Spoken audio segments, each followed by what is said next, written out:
Segundo miércoles de Pascua, 1 de mayo de 2019. Homilías hacia una fe madura. Soy el Padre Montijo. Te comparto mis reflexiones para las homilías del tiempo pascual. Del libro de los Hechos de los Apóstoles. En aquellos días, el sumo sacerdote y los de su partido, que eran los saduceos, llenos de ira contra los apóstoles, los mandaron aprehender y los metieron en la cárcel.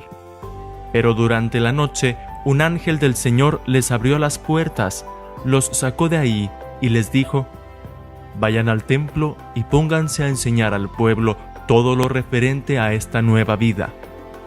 Para obedecer la orden, se fueron de madrugada al templo y ahí se pusieron a enseñar. Cuando llegó el sumo sacerdote con los de su partido, convocaron al Sanedrín, es decir, a todo el senado de los hijos de Israel, y mandaron traer de la cárcel a los presos. Al llegar los guardias a la cárcel, no los hallaron y regresaron a informar: encontramos la cárcel bien cerrada y a los centinelas en sus puestos, pero al abrir no encontramos a nadie adentro.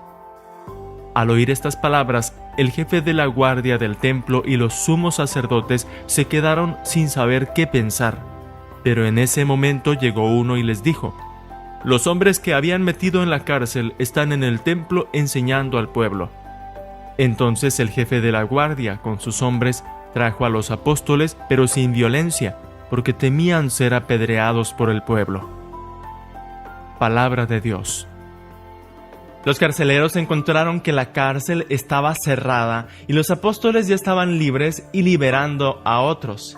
En una lectura espiritual nos podemos dar cuenta que la libertad que nos da vivir como Cristo es una libertad que desde fuera no se entiende. La gente que no conoce los motivos y las razones por las cuales vivimos los creyentes pueden ver la cárcel todavía cerrada, pueden imaginarse que vivimos quizás esclavizados de las pasiones, de los intereses egoístas o de cosas incluso completamente perversas. No serían, por ejemplo, capaces de entender cómo un grupo de hombres o un grupo de mujeres pueden vivir el celibato en la vida consagrada o en el sacerdocio.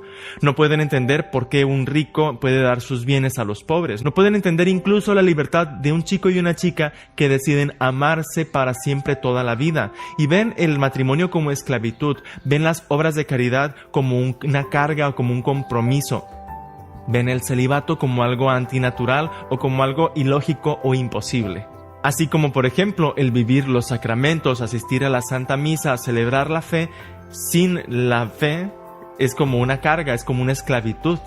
Y justamente la moral, la vida de los hijos de Dios, implica todo un cambio de conciencia, de mentalidad y de decisiones para incorporar en ti motivos profundamente personales, espirituales, llenos de fe, de esperanza y de caridad. ¿Te imaginas lo que podrías hacer basándote en una moral espiritual? No por una moral de reglas, de mandamientos o de comportamientos establecidos en una receta o en una serie de leyes. Es una moral que implica un crecimiento y un avance en la fe para que tú hagas vida interior, lo que es la vida de Cristo, y se manifieste en tus obras. Que no confundas la libertad con el libertinaje y seas capaz de transmitir a otros la libertad que Cristo te comparte. Que así sea.